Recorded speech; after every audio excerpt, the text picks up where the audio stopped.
I am resident of Colorado for YouTube, Jules Saints. That's my buddy Patrick McCray, and we're going to throw you guys a curveball. We were going to do Chinatown. We were going to review Chinatown, but we're going to wait for Alan Glant. We're going to need a bigger boat. Yes, we're going to need a much bigger boat for sure.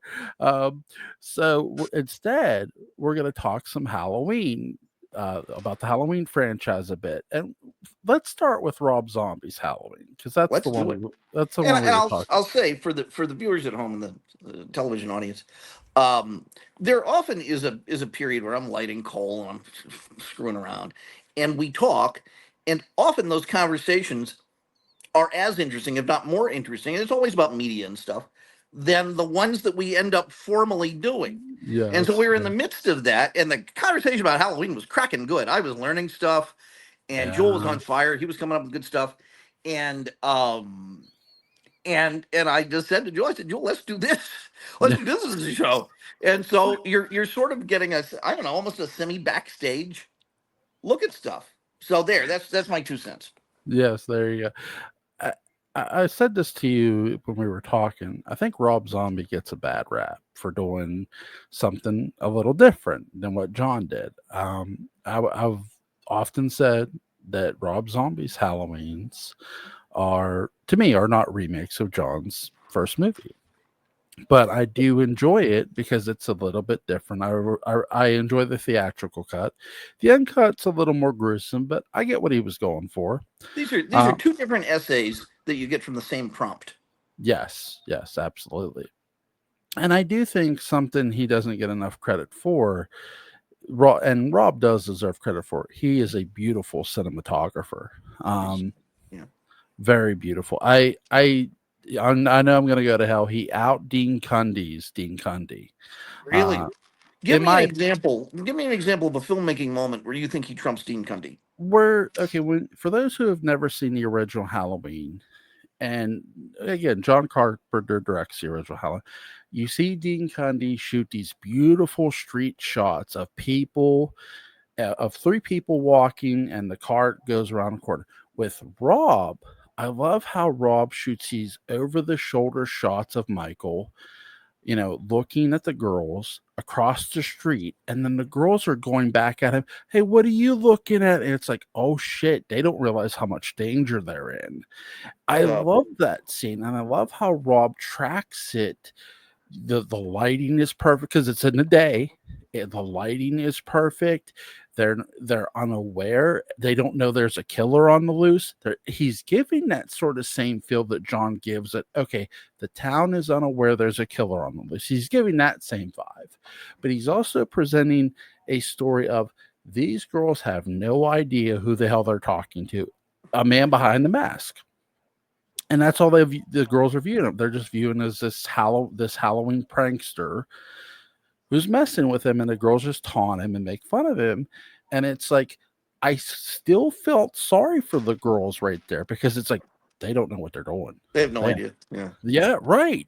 I think Rob doesn't get enough credit for sort of telling that story a tad differently than what John told it. That's his job. Otherwise, we would just re-release Halloween. Right. John does employ the element of, okay, the town doesn't know a killer's on the loose, but the only time the girls really say anything to Michael is Annie yells, "Hey jerk, speed kills." That's it. Yeah. You don't get this, the 3 girls taunting him, meaning Lori, Annie, and Linda. In Rob's movie, you do. And I think that really provides a stark difference between Rob and John, where Rob was really trying to make his own movie. I'm gonna throw something at you. Go ahead. There is a villain of this movie who never appears on screen, and the hero actually defeats the villain. See if you know what I'm talking about. The villain is Gus Van Sant, who did the shot-for-shot remake of Psycho. Yes. And the hero is Rob Zombie, and he defeats him. Yes. Because why make that movie? That movie is already made. You're not wrong. And I'll tell you where I was when Psycho was remade. I was still in high school, and Gus Van Sant. Again, I'm not faulting the cast. They did a good job. They did what they were paid to They're do. good actors. Yes, Vince Vaughn gets to me a little too much heat for what Gus Van Sant was doing. Uh, Vince Vaughn did a good job. Now, He's with Vince Vaughn. He gets hired to play Norman Bates. He's yes, going to do his best. yes, where I thought they should have did Psycho was why not make it a luxurious hotel full of rich people, and they're unaware it's owned by a serial killer. Yeah. Instead of this small hotel bank, this woman robs a bank, robs her bank manager, steals the money. They did the same exact movie with a different cast in color. It's like, and somebody said was saying, "What do you think?" People were asking, "What do you think of Psycho?" to everybody, and I said, "I don't need to see a movie I've already seen." Yeah, I don't, to this day, I don't understand. Here are things he could have done Yeah, in our discussion of Halloween. Here are things Rob. Gus Van Sant could have done.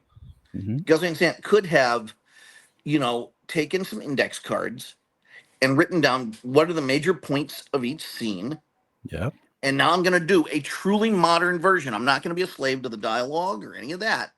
We're going to do Mhm. a truly modern version of this and, heed these words of wisdom, let it be. And it can look different. I don't want it to look like the first Psycho. I want it Mhm. to look like what if this hotel had been built, X number of years ago from now, from Yeah. 1999, I guess is when the thing came out, or whatever. And I didn't maybe 98. Uh, that's how I'd approach it. Um, that's one way. Yeah. The other way is that it's all the same up until the murder in the shower, Mhm. and after that, it's a different writer and it's a completely different trajectory that it goes on. Alternate universe kind of take. Yeah. That's a thing. Um, or you take a. Uh, I hate calling Plan 9 from Outer Space a bad movie because Ed Wood he's a weird filmmaker, but he's got a Yeah. voice, and Yeah. an Ed Wood movie when you see it. But you get Dean Devlin and Roland Emmerich or whoever, Yeah. and you have them take the script to Plan 9 from Outer Space, but they make it visually completely a modern movie, Mhm. and just see what the hell you get. Yeah. Yeah. That's the thing that you could do, but that's not what happens. Yeah. I think Gus Van Sant didn't take any real risk remaking it shot for shot. Whereas Rob is okay, we get scenes inside the sanitarium, something we didn't really get with John's at all. We get Michael as a boy growing up a little bit. We didn't get that with John's Halloween. Rob, like I said, Rob's making his own film. Gus Van Sant is just taking actors and saying, "Okay, we're remaking Alfred Hitchcock's Halloween, or sorry, Psycho, shot for shot. That's what we're doing in color." Whereas, okay, if you're gonna set this hotel off to the highway again, how about set this movie instead of in California or whatever, set it in Arizona, set it in the desert where it really feels isolated, where it feels okay. This is the stop where everybody, where when you go, when you check out, you're never leaving, and you get that terror of isolation because you could have set this movie because again, 1998, cell phones aren't really a big thing yet. The internet is sort of still in its infancy. Yeah. It there's not been the internet boom yet. So you could have had that movie set in the desert here and been scary and been terrifying where there's have this woman who didn't steal her boss's money, where she's on vacation, she has no family, she doesn't have a husband, a children to ask questions. The only thing she has is some friends. who aren't with her, but she comes to this hotel and she's murdered by this killer. Mm-hmm. And that's how you build a new Psycho and not shot for shot remake. I think it's a great idea, and I think also that uh, Gus Van Sant maybe doesn't like Alfred Hitchcock. Yeah, maybe. Well, here's okay. So here's my thought. So if Hitchcock was such a technician, and he was, he planned his shots meticulously. He said things like actors aren't cattle, but they should be treated like cattle. Yeah. And all sorts of real, it was all about the technique. It was all about the timing and the shots and so on and so forth, the composition. One would think. Mhm. Well, if that's the case, then theoretically we should be able to, in a lab, do a shot for shot recreation, and it should give people the same emotional thrill that they got from Psycho. And if they Mhm. claim, "Oh, I'm scared every time I sit down and watch Psycho again and again, no matter how many times I've seen it or whatever," well, this should count. This should work because we're doing it exactly the way Hitchcock did. Yeah.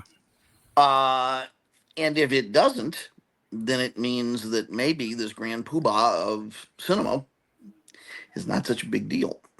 Yeah. And that's a more likely explanation for this. It's a secret one. He could never say that in public. But I kind of wonder if he thought, well, you're such a technician, then if I do this remake shot for shot, it should be just as good. And it wasn't. Um, It just wasn't. a great example of a really great remake too is the new Godzilla. Oh my You know, God, you're talking about Godzilla minus yeah, one? yeah, that was a great remake of the original. Yeah. I mean, really, it was. So it Were was a you with lot. us when we did the minus zero or minus color I'm not sure. review? Have you seen it in black and white? I haven't seen the movie in black and white now. Oh, Jewel, it's a whole different movie. It's I'll, even better. I'll definitely give Everything it a you watch. love, Black and it's white. better because it feels like that Hiroshima and that post Hiroshima footage and Yeah, all of that. I mean, it feels much more like something that really happened. yeah. I think too with Rob's remake of John's Halloween, and I know I keep using the word remake.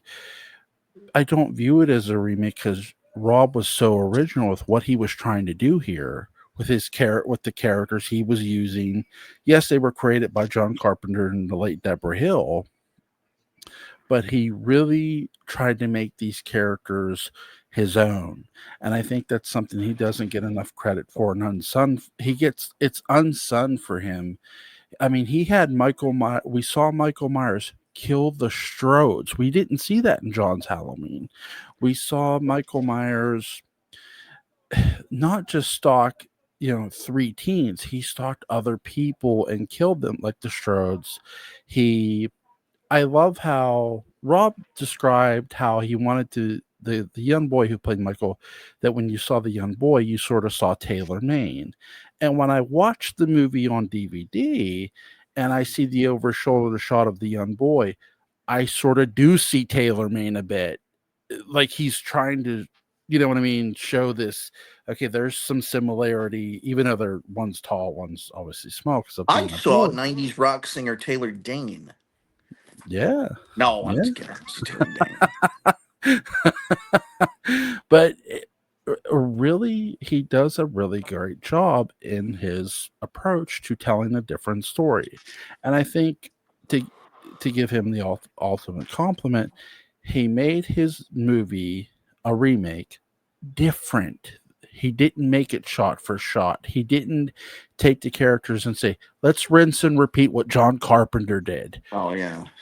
That's what Gus Van Sant did with Psycho. He just said, let's take Alfred Hitchcock and let's rinse and repeat."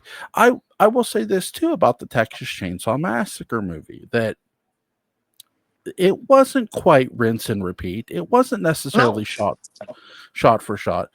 It's its only real flaw, and because I saw it in theaters with my brother, Yeah. we knew, was it Jessica Biel, I think, who's in it? Yeah.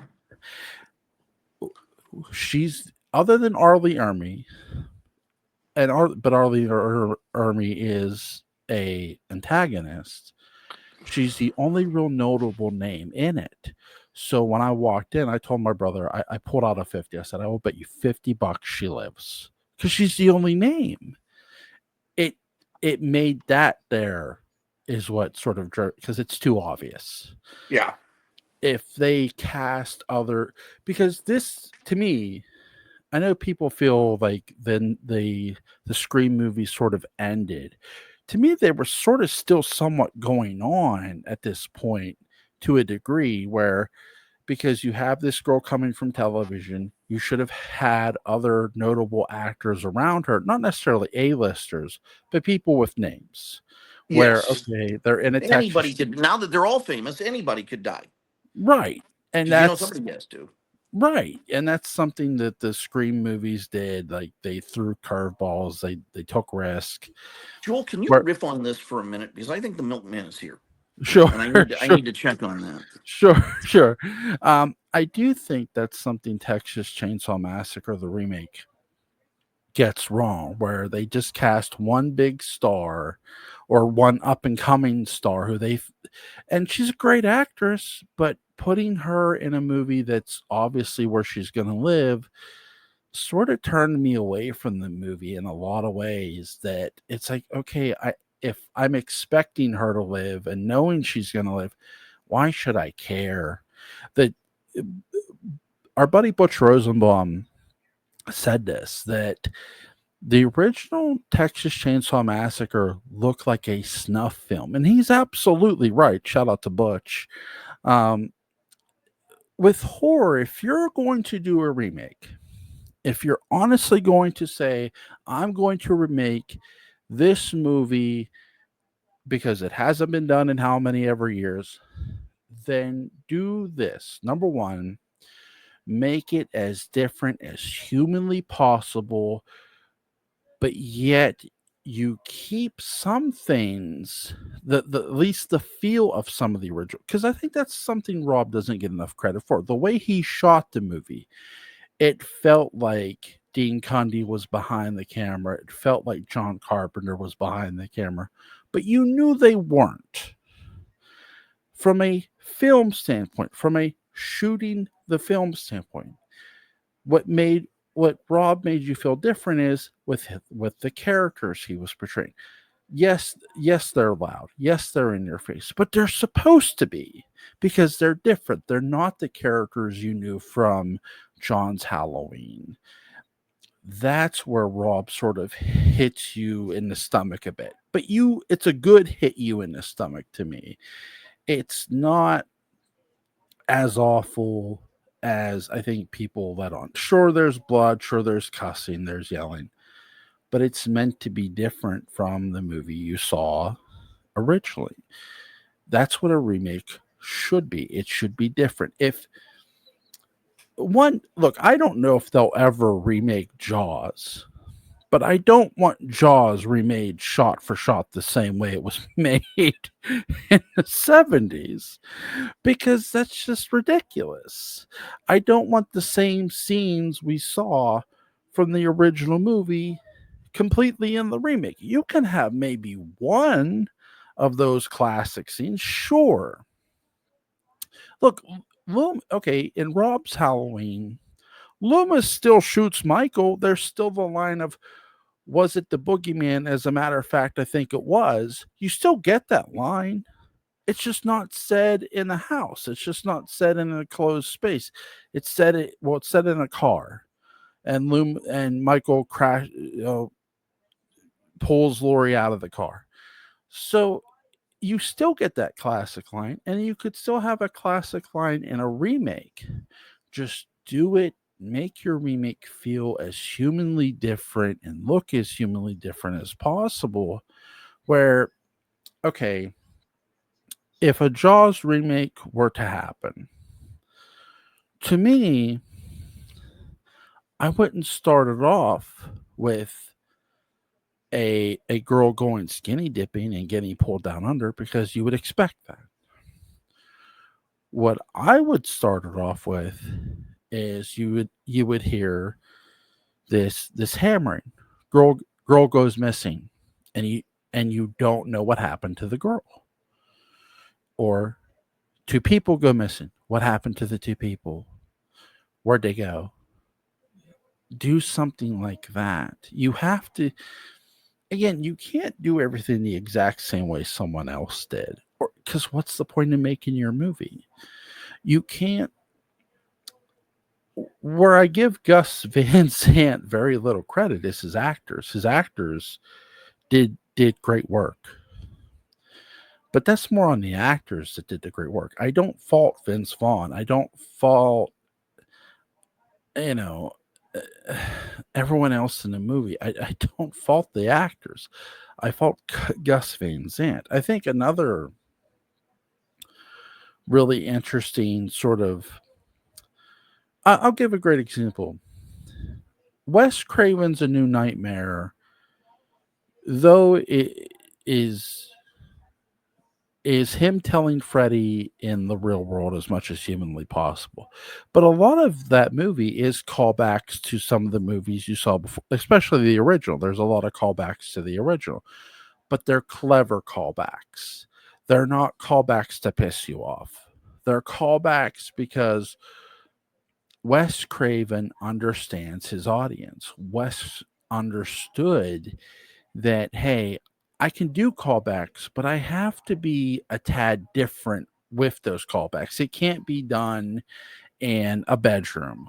A girl getting dragged up to the ceiling can't be done in a bedroom. So they do it in a hospital, which is creative as hell.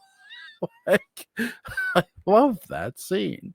Um, it's really creative. You can have stuff like that. Also, too, I think with Rob's Halloween's got plagued with studio interference. And I feel that's something too that is very unfortunate. I think, I don't know what direction Halloween's going to go. I really don't. I know what I want, where I want it to go, but that doesn't mean necessarily it will. They might completely reboot the franchise. They might just start off from John's Halloween and pick up from 1978. They might do Halloween 9. I don't know what they're going to do. I don't. But my hope is whatever decision they make is they put their best foot forward and they put a lot of heart and soul into it. That's one thing you can't say about Rob. He was putting a lot of heart and soul into his Halloween. I just think he gets a lot of flack for making something differently.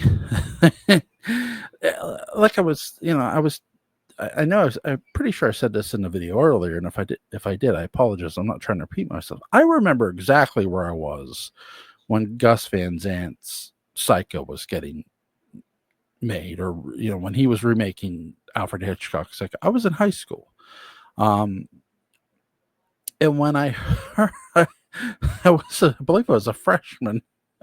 Pretty sure in high school, and when I heard it was getting remade, I'm thinking, okay. And then saw the trailer, and people were like talking about it. I'm like, yeah, I really didn't need to see the same movie. Like, what did Gus Van Sant really do? He just remade Alfred Hitchcock's Psycho shot for shot. Look, one day, I don't know if I'll be alive for this, but one day, another slasher is going to get remade.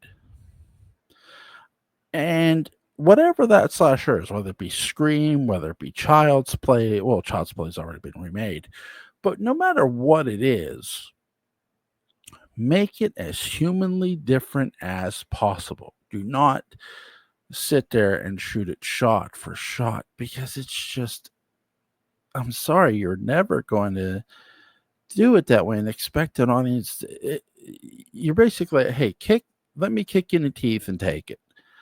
No, audiences aren't going to take it. They're going to be disappointed in what you did. They're not going to be mad at the actors. The actors are there to get a paycheck. They're there to get paid because they're doing a job. You made the movie that was so dull and boring because you thought what Hitchcock's formula would work. Use your own formula and honor Hitchcock in a way that would work. Where, like I said, have this hotel be in Arizona in the desert where it's off the highway. Again, there's no cell phones aren't big yet. There's no internet. Internet hasn't exploded yet. Have this girl get killed. Have her no family. So when she dies, nobody comes looking for her.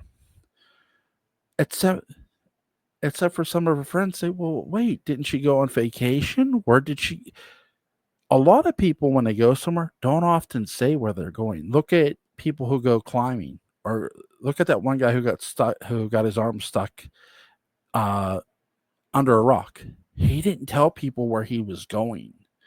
You could have that element in a new Psycho, where a girl doesn't tell where she's going, friends of hers, people she should tell. She just goes off somewhere, wants to go on an adventure. So she stays at this hotel because she wants to go in maybe into one of the national parks. He hides the car, and people just assume the girl went missing in a national park, and she's never been found. You could have the body in the trunk of a car again, but it's different because it's not the same location. It's not the same girl. It's not the same story. You have this killer at this hotel.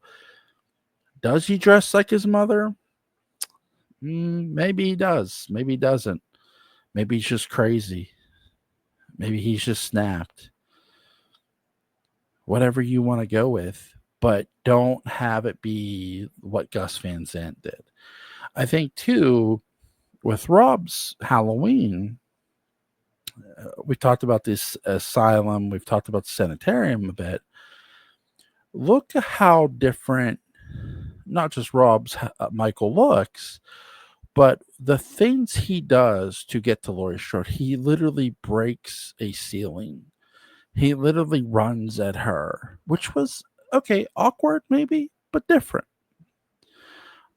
Laurie shooting Michael at the end was shocking as hell.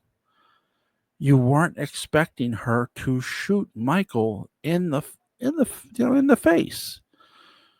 You really weren't. That was shocking. Here's Laurie Strode shooting Michael Myers in the face. We've seen Michael get stabbed, but shot in the face? Never. That never happened in the franchise until Rob did it.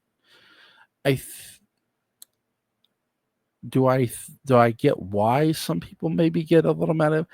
If you're mad at the cussing and stuff, the in your face characters, I partially understand, but I also say this. With Rob's characters, remember Judith again, if you're going off, well, I don't want to feel sorry for Michael Myers. Okay. I watched that. I don't feel sorry for Michael. Michael's still making the choice to kill people. At the end of the day, no matter how rude they are to him or not, he's still making the conscious effort to kill people. He kills a man who was completely nice to him in the sanitarium. Danny Trejo's character, whose name I forget right now. But you get my point. Like, not everybody he kills is completely innocent or is completely bad. The Strodes, what did they do other than take Laurie in, take his sister in, and try to give her a good home? They did Joel, nothing. Sorry, I gotta tell you something. sure. I've actually been here for about 10 minutes. I'm sorry. No. You don't understand. I have enjoyed listening to you riff about this so much. I don't want to interrupt you. I know that you're just trying to like fill up time before I get here, but man, nobody fills up time on this subject better than you. I really mean that. I've been enjoying the hell out of this. Thank you. Thank you. I do have some questions about the character of Laurie Strode a bit, both Sure. Jamie Lee's and Rob's version. What do you think both characters did and actresses did well and differently to Oh, you? I mean, I think Scout Taylor Thomas or Compton, yeah. Compton, yeah. She was a little bit more feminine. Yeah, I bet. I feel like she was. I mean, you don't get more of a tomboy than Jimmy Lee Curtis, No. and that gave that a really specific energy. And she's a very masculine, attractive lady, Yes. and that combination of sort of qualities of genders really made her a compelling lead. But Yeah. it she is not a representative sampling. I mean, it's almost like she didn't survive because she was a good girl. She Yeah. survived because she's kind of gender neutral, Yeah. and so that when I think about the differences, that's one of the things that really comes to mind. Yeah. So I Yeah. would I would say that's the for me that's the kind of biggest element there of difference. What about you? What do you see as I think too of Jamie Lee Curtis's Laurie Strode is you're and this again, this is another big separation between John and Rob's Halloween is with John's Halloween, there's no sister connection yet. There's no direct reference with Rob's Halloween. Rob is remaking the sister connection in his own form and way. And I think it's very unique how both men take a different approach. You have where John's Halloween is all about fate, and just because you encounter Michael Myers doesn't mean you're necessarily going to die. Laurie, you can always take away with John telling Laurie Strode's fate was always she was meant to survive, no matter what. yes? And when you watch it, you can sort of see that too. I think that's a beautiful. I think that's where Dean Cundy's camera work is best too, with John's version. Where Rob's camera work is best is Scalar Taylor Scout Compton. Sorry if I mispronounced her name. She she is meant to shoot Michael Myers in the face. And that's something that had never been done in the franchise where he's shot in the face, close range. It's like, okay, where is this going now? Like, because they just shot Michael Myers in the face. Right, even though Well, it's a do you think sorry. that is his version of trying to up the ante on Michael Myers getting the the coat hanger in the eye? I not quite. I think Okay. he's more doing it to okay, ask the audience, where are we going now? Because we just shot Michael Myers in the face. I thought from a we're not going to get a sequel to this. I thought he Yeah. killed him. Yeah. That was my thought because I saw this And in I theater. liked that. I thought, man, that's a brave move. Because I saw this in theaters. Rob's I Halloween. did too. I thought Rob just killed Michael Myers. Holy shit! I was shocked. Like Like it was Kenny. a generally shock, and you want to shock your audience. I think with John's the coat hanger to the eye, with Laurie Strode's coat hanger, it's more of a defensive move to blind him. He drops a knife. He gets stabbed in the stomach. John's Michael is more of a force of nature. Okay. Rob's Michael is a complete monster. There's a big that's This the is a physical beast. physical beast monster, right? And I think again you can look at both differences of the characters in each film and appreciate it. Where there's that big gaping difference between John's Halloween and Rob's. That's the best compliment I can give a director. Hey, you know what? You did remake Halloween, but you made it so different it didn't look like it. It didn't like I didn't Interesting. feel like I was rewatching a clone movie of John's Halloween, but you did do things where when he's filming sort of like Dean Cundy, where he's shooting those street shots, where he's shooting inside the houses, this is a Halloween movie. and it's a Halloween movie I can appreciate, to the fact of, man, I can appreciate how you shot over the shoulder. Your close-ups were good. Your kills are gruesome, but I understand what you're going for. This isn't 1978. You can ramp up the violence and the blood a bit. Yeah, You know? absolutely. I mean, Yeah. we're standing on the shoulders of giants, and that's Yes. that's the point of standing on the shoulders of giants, is to get a different view. Yeah. Absolutely. That's the thing too. Like, and I think Malcolm McDowell's Loomis was really interesting too. Um, it's a lot different than what Donald Pleasance's Loomis is, but you could still tell that Malcolm McDowell's Loomis gave a shit about Yes. people, where he was wanting to save Laurie Strode, where he knew it was Michael's sister. He was wanting to save her from this man who is this maniac. Um, Whereas I think where John's Halloween works and is different really well too is Loomis doesn't know why, other than to kill people. He doesn't know who he's going after, which makes it even harder for him to find him. You know, you have that air of mystery to, okay, who's this killer going after? Well, he could go after anybody, but the Laurie Strode drops the keys off at the Myers house, and that's where he sees her. That's why he follows her. And the late Deborah Hill's quote is really awesome. She had said to Michael, the original Michael, every girl is Judith Myers, which I love. I think that's a great You quote. know, that You is a know, great point. it's like, holy shit, you could sort of see that too in John's original. Where in Rob's original, you have this big monster of a man who's after his sister, who's going to kill people to get to her, and it's really, really menacing. So yeah, What did you think of the sequel? I think the se- I think the sequel was really. I do wish they would not have made this, and I'll tell you why. Because it more went off the uncut version, and it made no sense.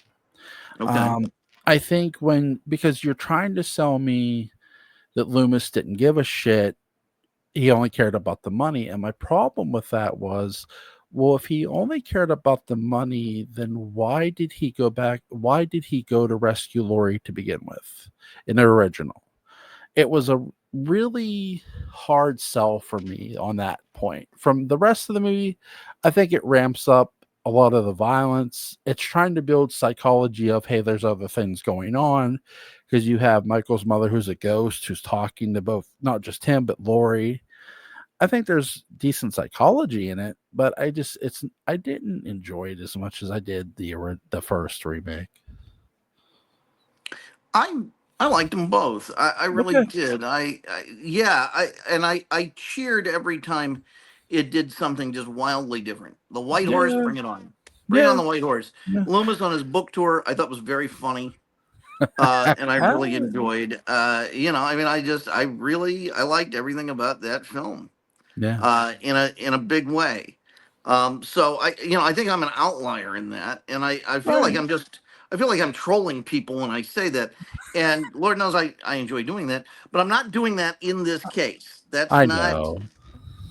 I'm not coming to bury Caesar. I'm coming to praise him or whatever. But Right. I really did like that film. And to this day, I'm not quite sure what the beef was, especially for people who had seen the first Rob Zombie Halloween. Yeah. Here's the thing. I know this is going to sound very simple-minded, but Hmm. Rob Zombie's Halloween 2 Hmm. is a sequel for people who saw Rob Zombie's Halloween and One. said, "I like that. I would like to see a Yeah. sequel to that." Yeah. It's not like Rob's going to quote unquote finally get it right in the eyes Yeah. of those people. That's not the bloody point, Yeah. So I do. I did like the dream aspect of the hospital. I do sort of wish Rob would have played a lot more into that, because I felt like there was something more there. Um, but I do. I sort of wonder, because by the trail there were so many trailers to part two, even more to part two than the first one. And there was sort of a rumor going around, was Laurie going to be the killer? And I sort of wondered that too. Like, was Laurie going to be the killer? That's an interesting thought. Like, So, had they really given that some credence? I did. Well, by the end, if you watch the one version, she puts the mask on and she's in the Yeah, sanitarium yeah. where she is the killer. So it's like, oh wow. And there's also where Michael's not really there. She's the one who killed everybody, and it's like, wow, really? So That's a very interesting interpretation. like from a standpoint of holy shit, that's impressive. It's There's the holiest. where I will give Rob a lot of flowers. It's like you're not expecting any of that.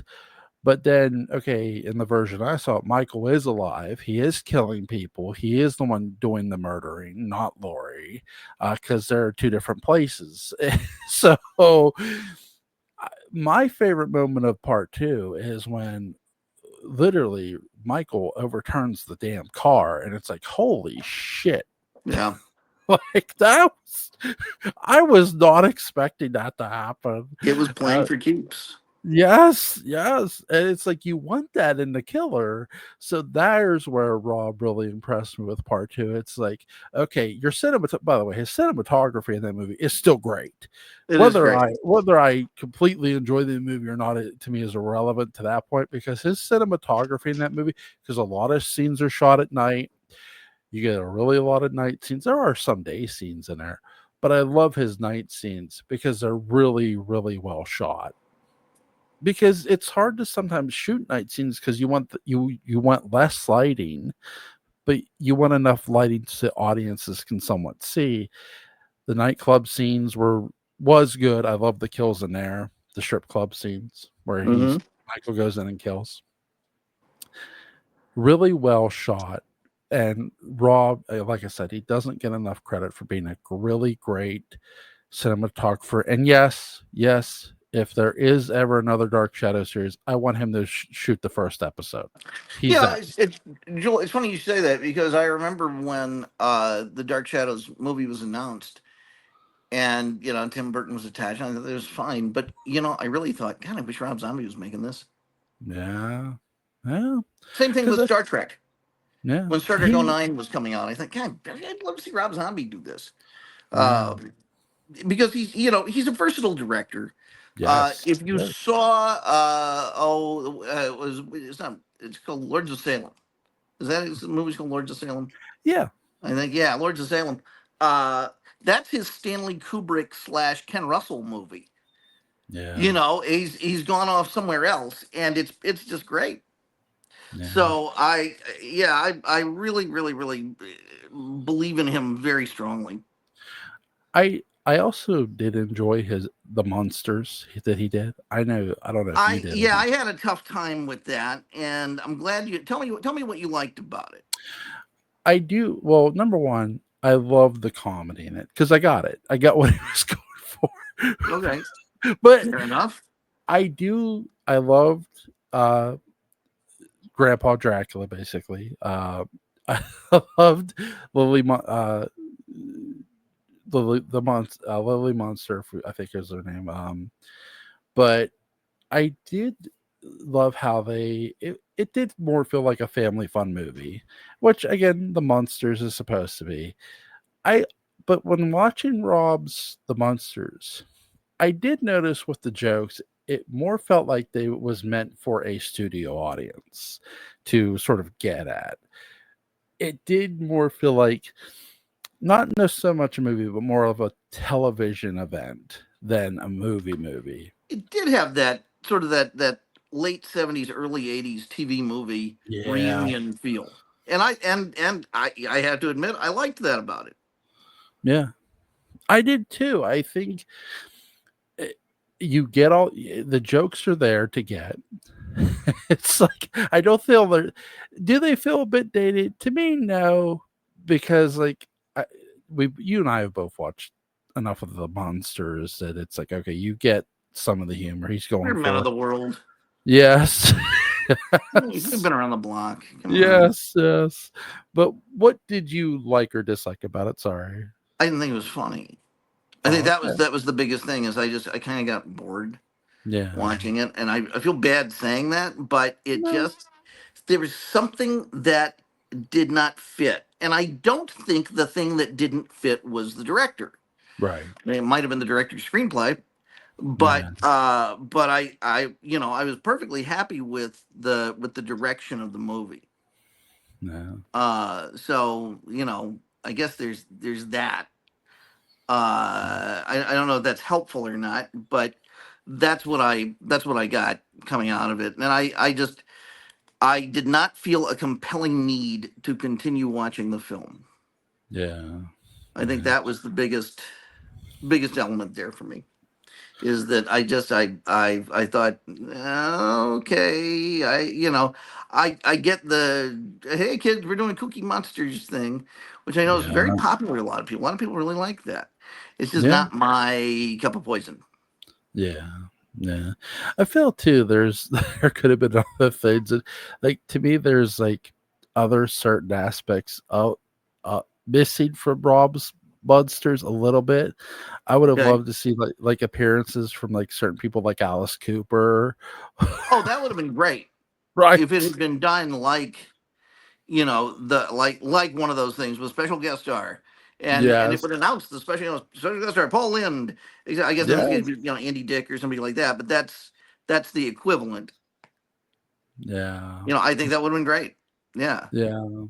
So I mean, yeah, not all remakes or retellings are going to hit people the right way or going to be enjoyed. I think with it's like I was saying, if you're going to remake something, do it as humanly different as possible, because I don't want to see that. Look, if like I said, if somebody remakes Jaws, I don't want to see a shot for shot version of Jaws. I just don't. I have that movie. I Yeah. own it. I don't want again, if Psycho is remade again, I don't want to see a shot for shot version of Psycho. Sure. Well, and here's the thing. Jaws had another thing going for it that Yeah. I don't think gets talked about, and that's the cast. Yes. It's Yep. phenomenal Yep. cast, and any effort to remake it is just going to be about trying to find someone to be as good as those people in those parts. And it's like, well, good luck. Good luck. Now, Yeah. we're talking about what a remake of that would be, and I heard, you're talking about, how you'd handle the beginning of it as more of a mystery, and so Yeah. on. You could also do it where at least the first half of the movie is from Matt Hooper's point of view. Yep. He's out on Yep. his research ship. He starts getting these messages, getting these notes, and he realizes, oh boy, this is, Yep. what I have been waiting for, my entire career to, take on this great white to deal with that. Yep. And that to me is a very interesting way to go because people love Matt Hooper. I mean, I think he really is a standout character in the film and maybe in all of that kind of thriller literature. There's no one quite like him. Yeah. So I think that Have may be part of it. have it be where Matt Matt Hooper's been waiting for that opportunity, but a lot of people doubt Matt Hooper that he can do it and Interesting. have. So yeah, okay. So the family and all of that might be Yeah. foursquare against it. Yeah. Because I always got that sense that Matt Hooper hearing someone doubt him is not the first time he's heard it. No, no, but he never likes it. No, he does not. And that's something they could have played with too. Um, but yeah, I think that remakes could be done. It's just you have to have your own style of doing them. So, Yes. what's something you'd like to see be remade, but not obviously not shot for shot. Well, were we talking about this? I mean, Plan 9. I would like to Yeah. see a movie that, for whatever reason, didn't work or doesn't really work now. And Mhm. what do we do to get it to that point? I think Yeah. that's an interesting. I mean, like Baz Luhrmann remake Can't Stop the Music. What does Yeah. that look like? Yeah. From the director Yep. of Moulin Rouge. Okay, that's a very challenging idea. in its own bizarre way. This musical that was supposed to be this other thing, and it Yeah. never got to be that thing. Yeah. That I think is a really challenging concept. Yeah. So yeah, maybe that. Yeah. Um, you know what? I would love for uh Rob Zombie to remake House of Dark Shadows. Oh well, he loves that movie. Or make a Dark Shadows movie. Um, but for a remake, I would love to see a remake of Vampire, the 1933 movie that we Oh, discussed. that's an interesting idea. Yeah, something a little different. You could have again. It hasn't been made in a long time, so why not? What would you want? What would you if you were making remaking Vampire? What would you do? Shit. Well, I don't know if you'd do I that. I think I that's would the thing in I would project. actually I would tell it from the vampire's perspective instead of telling it from the person's perspective, where I think that's a great you're idea. Yeah. you're seeing it from a first sort of person's point of view, where you're watching these people walk at night and you're like, okay, why are we watching these people in the dark? And you're getting closer to them, closer, and it's like, then you see the vampire bite them. You're the vampire, basically, That's yeah. almost. Tell it from that sort of spooky, like, holy, because these people are unaware that this vampire is watching them. He's invisible. Um, Tell it from that standpoint. It's a great idea. I'd go see that movie. Yeah, it'd be fun.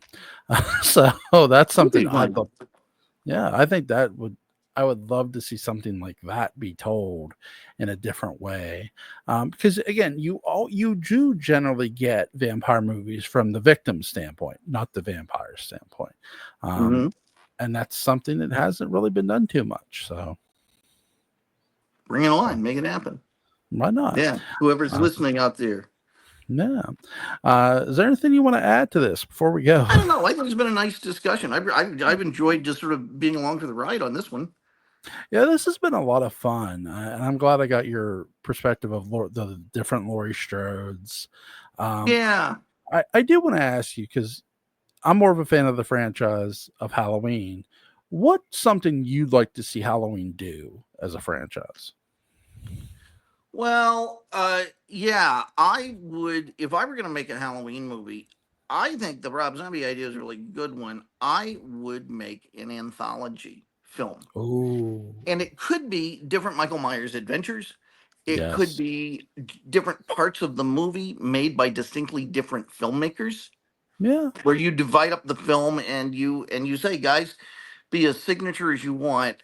This is the biggest budget we can give you, but go for it yeah, and really make it yours and just have a title card in between each one with the artist's name or the director's name and just see what that's like. I mean, that may sound a little arty, but yeah, I would like that. I think the other thing, this is something that we talked about earlier, I think before we started, and that is Sam Loomis has this line where he says, I spent 8 years trying to keep him in here, trying to get him out, and then 8 years trying to put him back in or something like that. What's yeah. the 8 years, line? 8 years trying to reach him, and then another 7 trying to keep him locked up. Yes. Hmm. So, okay, marvelous line. What did I think really investigating what did Michael do Yeah, that made him go from one to the end? We talked about different scenarios. I think you and I have different perspectives on that. I would have him be incredibly normal. That he, yeah, he legitimately is passing. He's by God, he's going to be Loomis's protege. He's yeah, he's great. Sam couldn't be prouder of him. And yeah, then there's just a slip. There's yeah, just there's just a little something, and he gets that mask, and all hell breaks loose. And I yeah, think, and that really makes Loomis go back and reevaluate everything that happened, and ask himself, where did I not see this? Where did I go wrong? yeah. That So would be that, interesting. That would be interesting. I would yeah, watch that. I would watch that yeah, for sure. that's what Um, that's what occurs to me there. cool. Fucking So cool, yeah, man. That's awesome. Yeah, Yeah. But yeah, this has been a fun discussion. it has. I really enjoyed it. Hope, I feel like the teacher's gone. You yeah, know, but where's the teacher? What the hell? yeah, yeah. It's been an awesome discussion and a fun It one. has. So, It um, has. tomorrow night, we'll hopefully have Alan here to do Chinatown with us. We'll see if he's ready to do If not, Chinatown. Ernest scared stupid. You know I what? don't Why know. not? Why Why not? not? Yeah. Let's Ernest scared stupid. Well, Let's do it. yeah, Yeah. Alan wants to join us for that. That's fine. Yeah, if we can't do if Alan's not here for Chinatown, we're doing Ernest Scared Stupid, I love it. because that's a fun movie. It is a fun movie. I've never gotten to talk to anybody about it, and I'm a Yeah, big Ernest fan. me too. Those are Well, great movies. let's get together and talk about some Ernest at some point. Yeah, Maybe, Ernest maybe goes to tomorrow. jail. Ernest goes to jail one day. We'll have to do that one. So Jim Varney. My version would have more of Midnight Express to it. It would be a little more intense. That's all I'm going to Yeah, say. yeah. Link to Patrick McCray's Dark Shadows Daybook Unbound is going to be in the description box. Thank you very much. Yes, sir. You have a great night, Patrick. Take care, You buddy. too. Take care. Bye. Bye.